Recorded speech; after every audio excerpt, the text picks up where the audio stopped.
এই মোটা এক মহিলা একটা মেয়ে হয়েছে, 1 ফুট দুধও নাই, ফেডার খাওয়া লাগে, কথা কই না। আরেকটা মহিলা শুকনো, একেবারে ঠেঙে ঠেঙে পেশায় পড়ে যায়।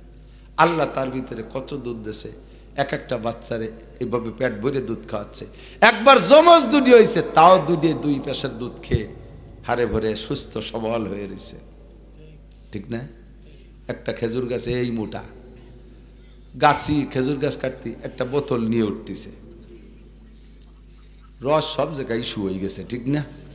খেজুর গাছে রস নাই। আমাকে ছোটবেলায় দেখছি তো, এই বড় কলস নিয়ে যেত খেজুর গাছে ফাটতে, সকালবেলা সে কলস বইয়ে 2 জন উঠতো পারতি, নিচেও ভিজে যেত।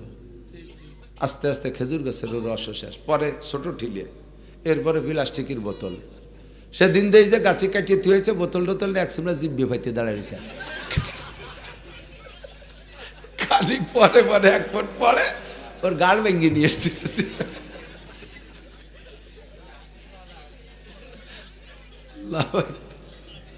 সব নিয়ামত শেষ, কলস পাতার আর দিন নাই।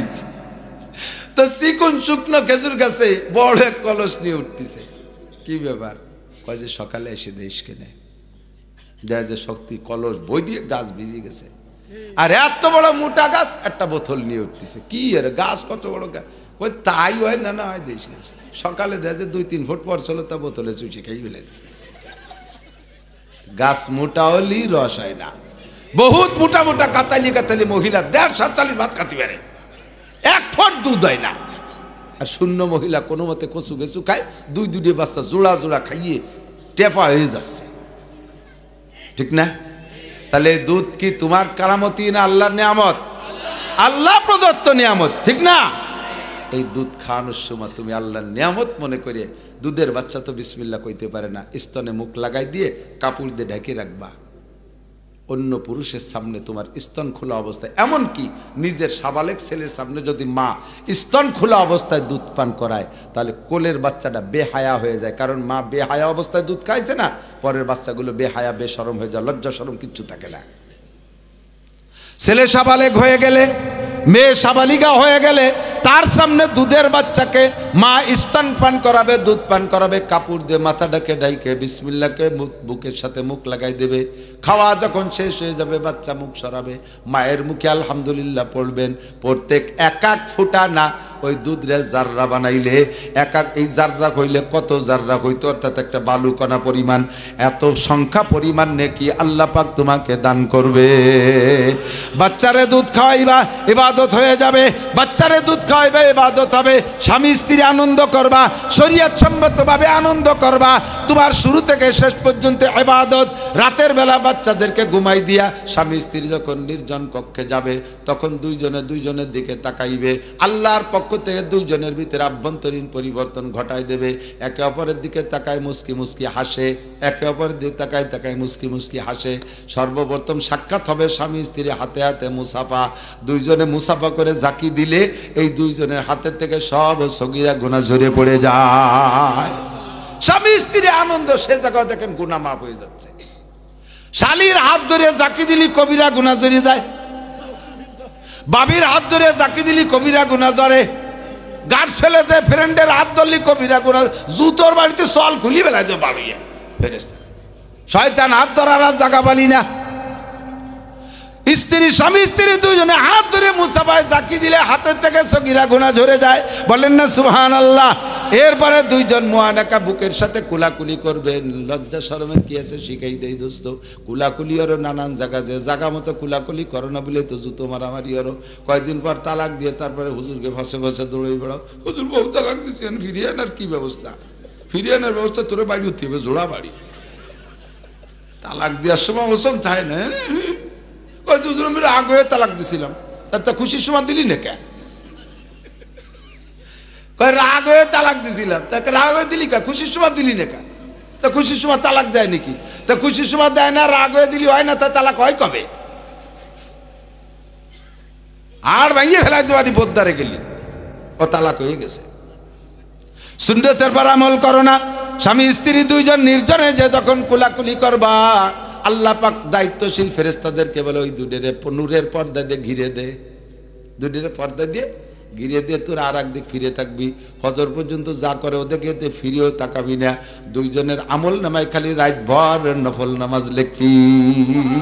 স্বামী স্ত্রী আনন্দ করবেন, রাত ভর নফল নামাজের নেকি পাবেন। মাতা কুমুর রসুল ফাকুজুল, ইবাদত করতে তোমার জঙ্গলে চলে যাতে বলে না, ইবাদত করতে তোমার চরের পর যাইতে কয় না, পাহাড়ে চূড়ায় যাইতে বলে না। তোমার বউ নিয়ে আনন্দ করবা তাও ইবাদত, বাচ্চারে দুধ খাবা তাও ইবাদত, ইরির ধান কাটবা তাও ইবাদত, এই ইংরেজি পড়বা তাও ইবাদত। পড়ার সময় নিয়ত রাখো আল্লাহ আমি যদি ভালো ইংলিশম্যান হতে পারি তাহলে তবলিগ জামাতে ওলামায়ে কেরামের সাথী হয়ে আমি ইংল্যান্ডে যাব, ইংরেজদের দেশে দেশে দেশের ইংরেজদেরকে আমি তবলিগের দাওয়াত দেবো ইংরেজিতে। এই নিয়ত করে ইংরেজি পড়বা। আমি যদি ইংলিশ পড়ে বড় বিসিএস ক্যাডার হয়ে অফিসার হতে পারি তাহলে আমি একটা অফিসের দায়িত্ব পাবো, কমপক্ষে টিওনো হব, বা আমি একটা ম্যাজিস্ট্রেট হব, আমি অ্যাসিস্ট্যান্ট হব, আমি একসময় ডিসি হব। এরকম বড় অফিসার হইতে পারলে আমার অফিসটাকে দুর্নীতিমুক্ত করব। এই নিয়ত করে ইংরেজিতে যত পড়বা জীবন ভরে, আল্লাহর কসম সমস্ত ইংরেজি পড়া তোমার ইবাদতে পরিণত হবে। तुम्हारे दुनिया तक कर इबादत करते बोली ना, नमी गोयम के आज दुनिया जुदाबाश बाहर कारे के बासी बा खुदाबास। ব্যবসা বাণিজ্য দুনিয়া না, ইন্ডাস্ট্রিজ কলকারখানা দেয়, পানি চাইলে পানি পাঠায় দেয়, ওখান থেকে ড্রাম পাঠায় দেয়। আমার মাদ্রাসার যত ড্রাম সব ফ্রি পাঠায় দিচ্ছে, গহরডাঙ্গা মাদ্রাসার যত নিষ্কাশন পাইপ সব ওখান থেকে দিচ্ছে। এই যে খেদমতে নিতে যদি ওনার পয়সা না থাকতো দিত কোন জায়গার থেকে? আপনি ইন্ডাস্ট্রিয়াল মালিক হন, আপনি ধনী গণী হন, নিয়ে থাকবে আল্লাহ সম্পদ সবাই রে দাও না আমারে দেশ, এই সম্পদের 40 ভাগের 1 ভাগ জাকাত দেব, গরিব মিসকিন এতিম অসহায়দেরকে দেখবো। এই উদ্দেশ্য করে সম্পদের মালিক হবা, সারা দুনিয়ার মালিক হইল তোমার মালিক হওয়ার মধ্যে সম্পূর্ণ ইবাদত হইয়া যাইবে। আর যদি ব্যান চালাইয়া দেখি এই টিভি যদি 10টা টাকা পাই তাহলে একটা বাকি নিয়ে খাবো, এরকম কিছু আল্লাহওয়ালা আছে না? সাড়ে শয়তান। ব্যান চালাইয়া রিক্সা চালাইয়া পয়সা পালি ইয়াবা কিনে খাবে, এই নিয়েতে টিপ মারতেছে। তোর রক্ত পানি করা টাকা হারাম হয়ে গেল, বুঝবি কিয়ামতের ময়দানে। কাজ করবা, যে কাজটা হবে ওইটা কার সন্তুষ্টির জন্য। আর প্রত্যেকটা দিক থাকেন ইবাদতের মধ্যে শান্তি ইজ্জত সহজ, একটু বোঝেন। ইবাদতের মধ্যে শান্তি ইজ্জত সহজ, আর গুনাহ করার ভিতরে অশান্তি বেইজ্জতি কঠিন। দাড়ি রাখা ইবাদত, রাখছি কোনো কষ্ট হয়েছে? ব্যথা ট্যাথা আছে? কিছু নেই। এরপরে এই দাড়িওয়ালা মুখখান যাকের সাথে যদি ছোঁয়া লাগে দেখবেন সেও খুশি হবে, পঞ্চ পঞ্চ ভাব হোম, ঠিক না? আর দাড়ি চাষার পরে একদিন পরে একটু একটু আগা বাড়ি, সেই আগা বাড়ি অনু দাড়িওয়ালা মুখ দিয়ে যদি কেউ ঘষা দেয় সিরিজ কাগজের মতো চামড়া শুনি উঠে চলে যাবে, ঠিক না? আর দাড়ি রাখতে কাটতে আরাম না রাখতে আরাম? উল্টোই বলি, রাখতে কষ্ট না কাটতে কষ্ট? কাটতে কষ্ট। রাখছি তো রাহা হয়ে গেছে, কাটার সময় ব্লেড দিয়ে চাষে পুরে যত ভালো ব্লেড হোক ব্যথা একটু করেই করে, ঠিক না? আর যদি সেলুনি যে আপনি শেষরা পাল্টি টাকা দেওয়ার অভ্যাস না থাকে, সেলুন এলা আপনারে অত ভালো ব্লেড দিয়ে চাষবে না। ব্লেড একখান দিয়ে খরাত খরাত শব্দ আছে, কি এরিস ছাগল শুনিস না কি এরিস, টাকা দোকানে 10টা বার নতুন ব্লেড মারাও। এই ব্লেড কোন ব্লেড জানেন? আগে 3 জনের মুখ চাপ করছে, পরে 6-7 জনের বগল চাপ করে তাই ধরছে ওর মুখ চাপ, সে ব্লেডে আলকাটা হয়ে গেছে, করাত করাত করতেছে। শীত করে যখন গলায় এই জায়গা কাটে, আমি তো চিন্তা করি যে শালা নাপিত আবার মারিয়ে না দেয়, তাহলে তো কুরবানি এর জন্য চান ওঠার আগে কত ঝুঁকি কত রিস্ক। গুনাহ করাতে কষ্ট, বেইজ্জতি অশান্তি, ঠিক না? বড় ভাইয়ের বয়স 50, দাড়ি রাখে না, স্বাস্থ্য শরীর ভালো, অফিসার পয়সা করি আছে, আর তেল কই ইয়াং দেখা যাচ্ছে, প্যান্ট শার্ট টাই কোট পরে যুবক, কেমন 16-18 বছরের পোলা। আর ছোট ভাইয়ের বয়স 25, দাড়ি রেখে দাফাই গেছে দাড়িতে মুখ। এই 2 ভাই একসাথে গোপালগঞ্জ যাইয়েন কাপড়ির দোকানে, টুল একখান বিড়ি লেগে গেছে, দোকানদার কার সাথে কি আচরণ করবে? বড় ভাইরে তো ইয়াং দেখা যাচ্ছে, 50 বছর বয়স, তার এই ছেলেরা নামি দাঁড়াও। ছোট ভাইয়ের বয়স 25, দাঁড়িয়ে এলাকায়, কাকা আপনি চেয়ারে বসেন। আমি কি মিথ্যে কথা কইছি? নগদে চোখের সামনে বেইজ্জতি আর ইজ্জতি কিসের ভিতরে? সুন্নতের আমলের মধ্যে ইজ্জত, সুন্নত তর্কের মধ্যে বেইজ্জত, ঠিক না? 16 বছরের একটা মহিলা বোরকা পরে 100% পর্দার সাথে দোকানে যাবে, আর একটা 40 বছরের মহিলা জিন্সের প্যান্ট পরে টাই টুই পরে মহিলা বব কাটিং চুল কাটিয়ে পুরুষের বাপ ধরে যাবে। দেখবেন কারে চেয়ারে বসতে দেয়। দোকানদার বলবে বয়স হলো কিন্তু বোরকা পরছে, কাকি আপনি বসেন, কাকি আপনি বসেন। আর ওই মহিলা 40 বছর, ওর মার বয়সী, ভাইয়া তুই সরি দাঁড়াও। ঠিক কিনা? শরীয়তের আমলের মধ্যে ইজ্জত সম্মান আসান, আর এই প্যান্ট শার্ট টাই কোট পরা কত কঠিন, কিন্তু ঢিলা ঢালা পোশাক পরার মধ্যে কোনো কঠিন নেই। পায়জামা পরছি ঢিলা ঢালা, চেয়ারে দেবেন জি, দস্তারখানে দেবেন জি, যে জায়গা দেবেন বসতে পারি। আর এই টাইট প্যান্ট একটা পরি যে সে চেয়ার খোঁজে, চেয়ার না বলে নিচে বসতে পারতে না, নিচে বসলে তলা ফাটিয়ে যার ভয়, টাইট বাইতে যাই এখানে ওখানে, শেষে খালি ঘুসুর ঘুসুর কি। আর আমি একটু মাজায় ব্যথা, প্লেটে দেন, আমি হাঁটিয়ে দাঁড়ায় দাঁড়াই খাই, তোর কপালে বসাও হয় না, সিটও পাবি না। সব ইবাদত বানাচ্ছি, যা করবেন আল্লাহর হুকুম আর নবীর তরিকায় করবেন তো ইবাদত হয়ে যাবে। চুল কাটা কাটবা নবীর তরিকায়, আল্লাহর হুকুম চুল কাটা নবীর তরিকায় কাটবা, চুল কাটার মধ্যে ইবাদত, আল্লাহর হুকুম নবীর তরিকায় মোছ কাটবা, দাড়ি রাখবা, নবীর তরিকায় করবা, ইবাদত হয়ে যাইবে। ও দোস্ত, সব কিছু নখ কাটবা সপ্তাহে একদিন, শরীরের অতিরিক্ত লোম যেগুলো পরিষ্কার করতে হয় সর্বোচ্চ 40 দিন উবার হইলে কিন্তু ইবাদত বন্দেগী কবুল হয় না, তার আগে কেটে ছেটে পরিষ্কার রাখতে হয়। শরীর সুন্নতি পোশাক পরবা, লেবাস বানাবা, পোশাক বানাবা, সব শরীয়ত সম্মত। আল্লাহ পাক রব্বুল আলামিন বলেন, মা তাকুমুর রাসূল ফাকুযুহু ওয়া মা নাহাকুম আনহু ফান্তাহু। তুমি মনে করছো ইবাদত করতে দুনিয়া ত্যাগ করে করা লাগে না, মেম্বারি করবা, নিয়ত রাখবা, জাতির হক যথাযথ বুঝে দেব। বিজিএফ কার্ড, পঙ্গু ভাতা, বয়স্ক ভাতা, বিধবা ভাতা, আরে গর্ভবতী ভাতা, এগুলো ভাতা করার কার্ড করতে আমি পয়সা নেব না, ফ্রি ফ্রি সার্ভিস দেব। কার কোথায় কি সমস্যা আছে যে খবর নেব। বিজিএফ কার্ড করতে আমি পয়সা নেব না, আমি জনগণের একটি পয়সা মেরে খাবো না, যথাযথ হক বুঝে আদায় করব। তুমি কিয়ামতের ময়দানে আরশে আজিমের নিচে ওমর, উসমান, আলীদের সাথে, আবু বকর রাদিয়াল্লাহু তাআলা আনহুমদের সাথে আরশে আজিমের 1 নম্বর মেহমান হয়ে যাবা।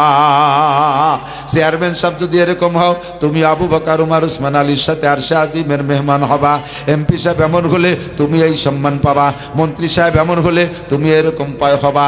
আর যদি তুমি উল্টো করো, ক্ষমতা পায় যদি তুমি ক্ষমতার অপব্যবহার করো, জনগণের হক মাইরে খাও, তোমারে যে পাড়ার লোকে ভোট দেয় নাই সে পাড়ায় রাস্তা দাও না, তোমারে যে পাড়ার লোক ভোট দিয়েছে সেই পাড়ায় পাকা রাস্তা বানাই দিছো, এই বৈষম্য কেন করেছো? তোমার স্থান হবে কারুন, হামান, ফেরাউন, সাদ্দাত, উবাই বিন খলফের সাথে জাহান্নাম, অয়েল দোজকের ভিতরে।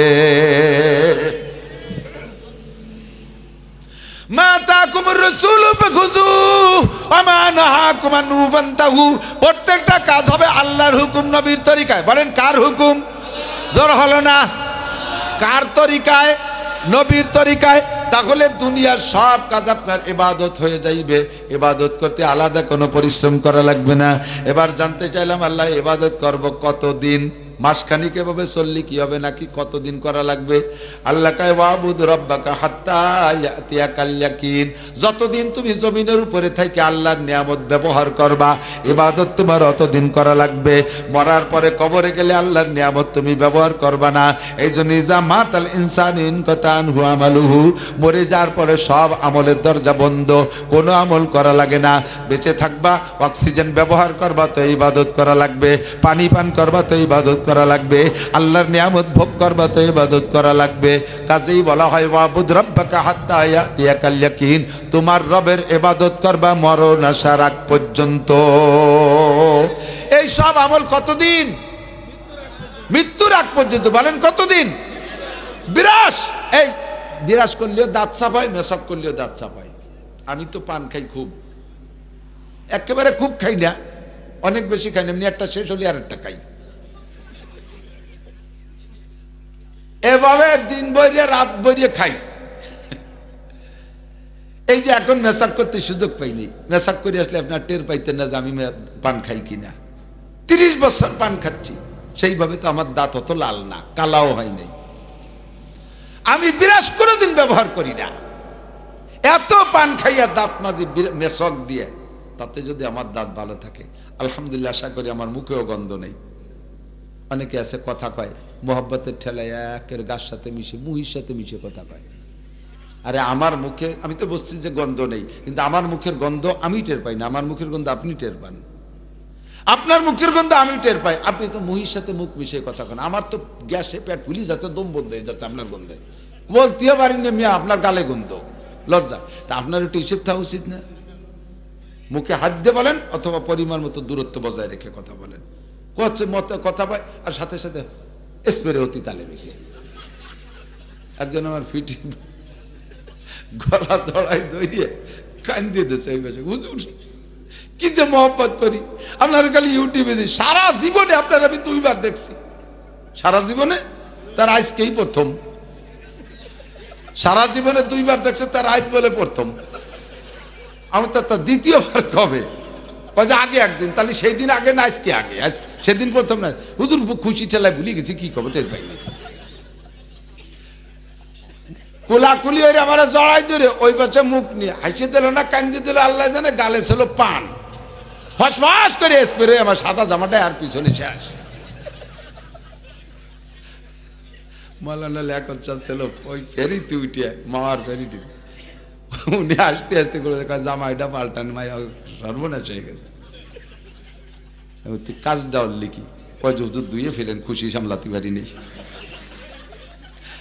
আপনার এই খুশির দরকার নেই। আপনি কথা বলবেন, ভালোবাসবেন, ঠিক আছে, গাছ সাথে মিশে বসেন না। হাঁটার সময় মোহাব্বতের ঠেলে হাঁটতে হাঁটতে আমার রাস্তার নিচে দেওয়াটাই ও মাঝখান দেওয়াটাই হেসেন না, এটা কিন্তু আদবের খেলাফ। হাঁটবেন ওই আগে হাঁটেন না পিছিয়ে হাঁটেন, ঠেলাঠেলি করে হাঁটেন কে, ঠেলাঠেলি করে হাঁটেন কে, এই মোহাব্বত ভালো না। বসছি আমার সাথে, উনি বুঝতে চাচ্ছে আমি হুজুরের খুব ক্লোজ, এই জন্য গাছ সাথে গেছে বসতে বসতে ঠেলতে ঠেলতে আমারে তোষকের নামায় ফেলাই দিয়ে উনি তোষকের পর বসিয়েছে। এগুলো আদবের খেলাফ, খেয়াল রাখতে হবে সব। ইসলাম যে কত সুন্দর, কত চমৎকার। এই যে সরকার করোনার সময় কইছে 2 হাত দূরে দিয়ে তুমি মুখ রেখে কথা বলতি, নবী আগেই বলছে, আরো আগে বলছে মাস্ক ব্যবহার করো। মাস্ক কি? মুখ রে বন্ধ করার। হুজুর বলছেন হাই তোলার সময় মুখে হাত রাখো, যাতে একজনের মুখের হাই গন্ধ আর একজনের নাকে না যায়। হুজুর বলছেন হাসি কাশি দেওয়ার সময় মুখে হাত রাখো, এর জীবাণু যার আর এক দিক চলে না যায়। হুজুর বলছেন মানুষের সাথে কথা বলার সময় পরিমাণ মতো দূরত্ব বজায় রাখো, যাতে একজনের মুখের গন্ধে আর একজনের কষ্ট না হয়। এই সব কাজগুলো এভাবে করলে কাজ হবে দুনিয়ার, অথচ সব ইবাদত, অথচ সব কতদিন? হাত্তাল মৌত, মরণকাল পর্যন্ত খেয়াল রাখতে হবে। এই মশালাটা একটু কয়ে যায় জায়গা। আজ থেকে দস্তারখান বিছে খানা খাওয়ার অভ্যাস করেন, দস্তারখান বিছে খানা খান, আপনার বরকত হবে, দুনিয়ার রিজিকের বরকত হবে, খাওয়াটা ইবাদতে পরিণত হবে। চেয়ার টেবিল পরিহার করেন, দাঁত মাজা বিরাজ দিয়ে বাদ দিয়ে মেশক করেন। যদি বিরাজ স্বাস্থ্যের জন্য প্রয়োজন মনে করেন, দাঁতের জন্য পেস্ট বিরাজ এদিনই একবার করলেন বা 2 বার করলেন, কিন্তু 5 ওয়াক্ত নামাজে আপনি মেশকটার অভ্যাস করেন, পকেটে একটা মেশক রাখার অভ্যাস করেন। কয়জনের পকেটে আছে? আপনার পকেটে মোবাইলই জায়গা বলে, এত বড় কম্পিউটার এক মোবাইল ফাঁসার ওই পেস্টে গুজিয়ে থুয়ে দিচ্ছেন, মোবাইলই জায়গা পাইলো পকেটে, সিগারেটের প্যাকেটে জায়গা পাইলো, আপনার পকেটের ভিতরে বিড়ি সিগারেট জায়গা পায়, গ্যাস লাইটের জায়গা পায়, একটু চিকুন একটা মেশাক আর এই অল্প একটু টিস্যু পেপার এ রাখা যায় না? একটু টিস্যু পেপার পকেটে মুড়ায় রাখা যায় না? পেশাবের ঢেলা ব্যবহার করলেন, শরীরটা পাক থাকলো। যদি পাক না রাখেন আপনার গায়েও গন্ধ হবে, কারণ পেশাব করার পরে হাঁটা দিয়েছেন, টাইট প্যান্ট পরা, পেশাব যেভাবে করছেন, হাঁটা দেওয়ার পরে 2-4 ফুট পড়লো। ডেলি যদি 5 বার পেশাব করেন, এইভাবে 2-4 ফুট পড়া পড়ে তো একই জায়গায় পড়ে, একবার ভেজে একবার শুয়ে। এইভাবে মোটা প্যান্ট তো ডেলিও দই না, 6-7 দিন পরে একবার, তাহলে 6-7 দিন পর্যন্ত এক জায়গায় পেশাব পড়লি, সেই জায়গায় শুয়োই ভেজে অত্যধিক লাস্টে কী হয়? সুসমরা গন্ধ হয়ে যায় না? ওরে মসজিদে নিলে পিছনের মুসল্লি বমি এড়িয়ে দেবে। কে তুমি মুসলমান, মসজিদে গেলে এরম সুসমরা গন্ধ হবে কে? তুমি মুসলমান, তোমার গায়ে থাকতে হবে ঘ্রাণ, তোমার গায়ে হবে সুগন্ধি। ঢিলা ব্যবহার করবা, তুমি পকেটের ভিতরে টিস্যু ব্যবহার করবা।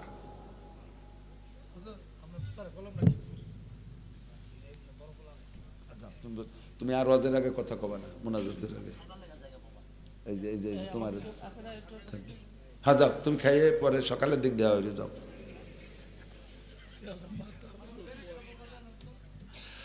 আল্লাহু আল্লাহ লা ইলাহা ইল্লাল্লাহ লা ইলাহা ইল্লাল্লাহ লা ইলাহা ইল্লাল্লাহ। মা বোনদের একটা অভ্যাস, নফল রোজা পাইলে খুব রাখে, কিন্তু ওক্তীয় নামাজ ঠিক মতো পড়ে না, নামাজে খুব ডিলেমি করে। মহিলারা এ ওক্তের নামাজ সে ওক্তে পড়ে, সে ওক্তের নামাজ আর এক ওক্ত পড়ে। ও মা বোনরা খেয়াল রাখবেন, এক ওক্তের নামাজ যদি আর এক ওক্তে পড়েন, ইচ্ছাকৃতভাবে দুনিয়ার কামকাজের অলসতার কারণে, কামকাজের বাহানায় যদি এমন করেন, আপনি নামাজ পড়িয়ে দেওয়ার পরেও, জোহরের নামাজে আসরে যদি পড়েন, পড়ে দেওয়ার পরেও আপনি এক হুকবা জাহান্নামে পড়তে হবে। আর এক হুকবার টাইম হলো 2,88,00,000 বছর। কেন তুমি দুনিয়াকে প্রাধান্য দিয়ে জোহরে আসরে পড়েছো, আসরে মাগরিবে পড়েছো, মাগরিবে ইশায় পড়েছো, এইরকম নামাজের ওক্ত ঘুরোঘুরি কেন করছো? মা বোনরা এদিকে খেয়াল রাখবেন, 5 ওয়াক্ত নামাজ যথাসময় পড়বেন, শতভাগ পর্দা করবেন, 100% পর্দা যেভাবে হয় সেভাবে করবেন। বাড়ির ভিতরে যাদের সাথে দেখা দেওয়া যায় তাদের সাথে দেখা দেবেন, যাদের সাথে দেখা দেয়া না যায় সেখান থেকে পরিহার করবেন, সেটাকে পরিহার করে চলবেন, নিজেকে নিজে কন্ট্রোল করবেন। মহিলাদের আর একটা স্বভাব আছে, আমার দিক তাকান, এই বিলির ওই পাশে যদি একজন মানুষ মারা যায়, শোনে যদি আইটিএ যাওয়া যায়, দল দৈরে বিটিরা উড়াকান্দির মতো ওই বাড়ি জাতি যাইয়ে সে বাড়ি যে কিরা না কিরা দেয়া সবাই দে, সবাই দেখতে যাবে। মরছে ওই বাড়ির এক বেটা, এই গ্রামের মহিলারা জাগ ধরে যে সেই বেটার মুখ দেখতে যায়, একটু দেহা মে ভাইজান একটু দেহা, শেষবারে একটু দেহেরাই কিয়ামতের দিন যে চিনি না চিনি দাতালনি। তুই বাড়ি গেছিস কা? সেই বাড়ির মানুষ কান্দিছে, উনিও সাথে কান্দিছে, জাফর দে তুমি কান্দো, কান্দি এরা কান্দিছে, সেই সাথে আমারও কান্দন আসতেছে। তোমার আল্লাহ দিয়ে কান্দন কান্দতে যাতে কইছে এই বাড়ি। জীবদ্দশায় মনে রাখবেন, জীবদ্দশায় যেই পুরুষে এই মহিলার দেখা না জায়েজ, এবং জীবদ্দশায় যেই পুরুষ যে মহিলাকে না দেখা না জায়েজ, সেই মহিলা সেই পুরুষকে মরার পরও দেখা জায়েজ নেই। অথচ লাশ দেখতে, আমার বড় চাচি, তোমার বড় চাচিরে তো বেঁচে থাকতে দেখা জায়েজ নেই। কি কয় চাচিরে দেখা জায়েজ নেই? হ্যাঁ, যারে কোনো অবস্থাতে বিয়ে করার জায়েজের সম্ভাবনা আছে তারে দেখা জায়েজ নেই বিয়ের আগে। আপনার চাচিরে তো আপনার বিয়ে করা জায়েজ। কিভাবে? চাচা যদি চাচিরে তালাক দিয়ে দেয়, বাসুর পুতে দেওয়ার পুতে বিয়ে করতে পারে। চাচা যদি মারা যায় তাহলে চাচিরে বিয়ে করতে পারে, মামা মারা গেলে মামিরে বিয়ে করতে পারে, মামা মামিরে তালাক দিলে বিয়ে করতে পারে। ভবিষ্যতে যেতে এই সুযোগ আছে, কাজেই তার আগে দেখাও না জায়েজ। সেই জায়গায় দেখতে হবে, বাবি আমার মার মতো, তো কোনোদিন মা করে ডাক দেছো? মার মতো মা না, মার মতো ঠিক আছে, মার লম্বা চুল ছিল, মার শরীরের গঠন যেমন ছিল বাবিরও তেমন, কিন্তু মা আর বাবি তো আসমান জমিন। বাবি মরার পরে দেখা যাবে না, মামি মরার পরে দেখা যাবে না, চাচি মরার পরে দেখা যাবে না, মাই মরার পরে দেখা যাবে না। যাদেরকে জীবিত অবস্থায় দেখা না যায়, মরার পরও তাদের দেখা না যায়। এই জায়গা আমরা বড় ধরনের অন্যায় করে ফেলি, বড় ধরনের অন্যায় করে ফেলি। আল্লাহ তাআলা হেফাজত করুক, সবাই বলেন আমিন। ইবাদত করলে লাভ কি? আর বাড়তি পারতেছেন, ইবাদত করলে লাভ কি? আল্লাহ পাক বলেন, ফালিয়াবুদু রাব্ব হাযাল বাইত, অবশ্যই কাজে কাজেই ইবাদত করে এই ঘরের রবের, এই ঘর মসজিদ, এই না মসজিদই যে না, এই ঘরের রবের ইবাদত করো। কেন করব? কয় কেন করব না? এই ঘরের রবের ইবাদত কেন করব? এদিক তাকান, এই ঘরের রবের ইবাদত কেন করব? যদি বলে কেন করব, তাহলে জবাব দেব কেন করব না। আমালিয়া, আমার কি হয়েছে? লা আবুদুল্লাযী ফাতারানি, যে আল্লাহ তাআলা আমাকে সৃষ্টি করেছে, ওয়া ইলাইহি তুরজাউন, আবার তার কাছে যেতে হবে। কাজেই তার ইবাদত আমি কেন করব না? খাওয়ায় আমারে সে, পড়ায় আমারে সে, বাঁচায় আমারে সে, কাজে ইবাদত পাবে কে? ইবাদত পাবে কে? আল্লাহ পাক ইবাদত পাবেন। এবার আল্লাহ পাক বলেন, এই ঘরের রবের ইবাদত কর, তোরে দুইটা জিনিস দেবে। দুইটা জিনিস, কয়টা? দুইটা জিনিস। একটা হলো আল্লাযী আত'আমাহুম মিন জু, তোমার যত ক্ষুধা আছে, যত ক্ষুধা আছে, যত চাহিদা আছে সব পূরণ করে দেবে। ওয়া আমানাহুম মিন খাউফ, আর তোমাকে সকল প্রকার ভয় ভীতি থেকে নিরাপদ পরিবেশে বসবাসের ব্যবস্থা করে দেবে। জি আল্লাহ, বুঝছি, তাহলে করব। ইবাদতটা কেমন হতে হবে আল্লাহ একটু বলো। আল্লাহ কয়, ওমা উমিরু ইল্লা লিয়াবুদুল্লাহ মুখলিসিনা লাহুদ্দিন। ইবাদত হতে হবে নির্ভেজাল, ইবাদত হতে হবে নির্ভেজাল। ইবাদত জাল হতে পারবে না, ইবাদত বেদাত যুক্ত হতে পারবে না, ইবাদতের মধ্যে শিরিক থাকবে না। আল্লাহ পাক বলেন, তুমি কোন ইবাদতের মধ্যে ওয়ালা ইউশরিক বিইবাদাতি রাব্বিহি আহাদা, তোমার রবের ইবাদতের মধ্যে কাহারও সাথে শরীক করবা না। কাই ইবাদতের মধ্যে শরীক কার সাথে কিভাবে করা যায়? দুনিয়ার কোন আল্লাহর কোন ইবাদত কইরা মানুষের কাছ থেকে খেয়াল করে না, মানুষের কাছে প্রশংসার লোভ করার নামই শিরিক। টাকা দিয়ে মারহাবা না করলি খুশি হয় না, তাহলে এই তুমি টাকা দিছো মারহাবার লোভে, সওয়াবের লোভে না। মসজিদ বানাইছো নেম প্লেট লিখে দিতে হবে, মসজিদ বানাইছো নেম প্লেট লেখার জন্য, ইবাদতে সওয়াবের জন্য দেও নাই। কথা কন। টুপি পরছো মানসি টুপিওয়ালা কবে সেই জন্য, পাগড়ি পরছো মানুষে সুফি সাহেব কবে সেই জন্য, সিল্লে দেশো মানুষে আমির বলবে সেই জন্য, সর মুনাই গেছো মানুষে মুরিদ বলবে সেই জন্য। ভালো ওয়াজ করছো তোমার প্রশংসা করে, 5 কিলো যে ফাটাফাটি ওয়াজ হয়েছে এই প্রশংসার লোভে, ওই প্রশংসা পর্যন্ত শেষ, সওয়াব পাবা না একটাও। এগুলো সব শিরিক ফিল ইবাদত। এর নাম কি শিরিক ফিল? তাহলে আমি ভালো মন্দ যাহা ভালো কাজ যা করব, ভালো কাজ যা করব সব কার জন্য? কার জন্য? এইটাই আল্লাহ তাআলা বলে এটার নাম ফ্রেশ ইবাদত, এইটা পরিষ্কার ফ্রেশ ইবাদত। এইরকম ইবাদত করার জন্যই তোমাকে আমি সৃষ্টি করেছি। ওমা খলাকতুল জিন্না ওয়াল ইনসা ইল্লা লিয়াবুদুন, জিন আর ইনসানকে ইবাদতের জন্য বানাইছে। আল্লাহ পাক আমাদের সকলকে ইবাদত সহিভাবে করার তৌফিক দান করে, সবাই বলি আমিন। যে কটা বলছে আজকে থেকে আমল করা যাবে, যাবে। দস্তারখান, ডিল্লা কুলুক, মেসওয়াক, নামাজ, পোশাক, দাড়ি মোজ, চুল, বিসমিল্লাহ, আলহামদুলিল্লাহ, ঘুম, কাজ, অনেকগুলো বলছি না, অনেকগুলো বলছি, এই সবগুলো আমি আমল করার চেষ্টা করবো। রাজি আছি তো ইনশাআল্লাহ?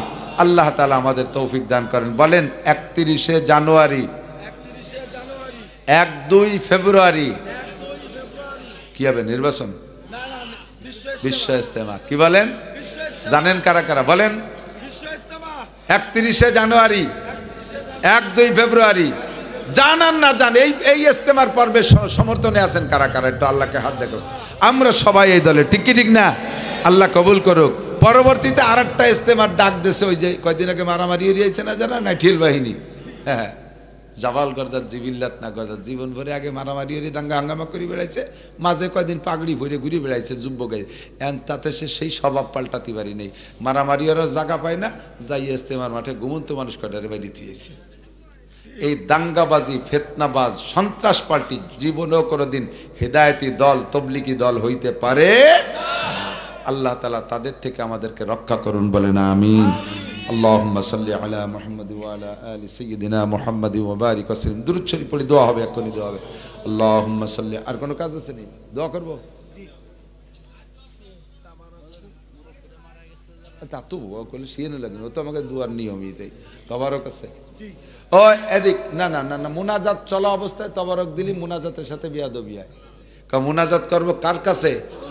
যখনই প্যাকেট সামনে আসবে তখন মুনাজাত হাত পাতা থাকবে, খালি ওই দিক থেকে, খালি ডাল দিল না, গোস্ত দিল, আলু দিল না, কি দিল, মুনাজাতের প্রতি একাগ্রতা থাকে না। কথা কন ঠিক না? না না না, বসবেন, সবাই বসবেন, একটু মেহমানদারি নিয়ে যাবেন, কেউ নড়বেন না। আরে এক তো খাওয়া হবে, 2 নম্বরে দাওয়াত গ্রহণ করে একটা সুন্নাত, 100 শহীদের সওয়াব পাবেন। এই বুলা বাঞ্চাসকে খাই দা, এত রাত্রি কোন খাবা নেই। اللهم صل على محمد. الحمد لله رب العالمين والصلاة والسلام على أشرف الأنبياء المرسلين. ربنا ظلمنا أنفسنا وإن لم تغفر لنا وترحمنا لنكونن من الخاسرين. اللهم اغفر لحينا وميتنا وشاهدنا وغائبنا وصغيرنا وكبيرنا وذكرنا وأنثانا. اللهم من أحييته منا فأحيه على الإسلام ومن توفيته منا فتوفه على الإيمان. মেহেরবান আল্লাহ, গভীর রাত পর্যন্ত শীতের রাত্রে তোমার নেককার বান্দা বান্দিরা বসে আছে, আমি মূর্খ, আনপড়, গুনাহগার, যা পারছি আলোচনা করে তোমার শাহী দরবারে সবাইকে নিয়ে, এরা সবাই আমার আপনজন, আমরা একসাথে আসছি। আল্লাহ তোমার কাছে হাত তুলেছি, এক্ষুনি আমাদের সব গুনাহ মাফ করে দাও। যত গুনার আলোচনা এখানে হয়েছে এগুলো আমরাই করে থাকি, মাঝে মাঝে তওবাও করি, নফসের কাছে, শয়তানের কাছে হেরে যাই, আবার সেই গুনাহ করে বসি। আজকে তুমি শেষবারের মতো ক্ষমা করে দাও। আমাদের আব্বা মা, দাদা দাদি, নানা নানি, মরহুম মুর্দাগান, এলাকার যত মানুষ কবরে শুয়ে আছে, আমাদের আপনজন, সকলকে তুমি মাফ করে দাও। সকলের কবর আযাব তুমি মাফ করে দাও। মাহফিল ইন্তেজামি কমিটি যারা আছে আল্লাহ, এদের আপনজনদেরকে বিশেষ করে মাফ করে দাও। কবরবাসীর কবরে জান্নাতুল ফেরদাউসে দরজা খুলে দাও। আমরা যারা বেঁচে আছি আমাদের জান মাল ইজ্জত আবরু হেফাজত করো। ঈমান ও ইসলামের সাথে আমাদের সকলকে লম্বা হায়াতে তয়বা দান করো। পরিপূর্ণ সুস্থতার সাথে ইজ্জতের সাথে প্রশস্ত হালাল রিজিকের সাথে লম্বা হায়াতে তয়বা ভিক্ষা চাই। অসুস্থ অবস্থায় হাসপাতালের বেডে ঘরের বিছানায় ফেলে রেখো না।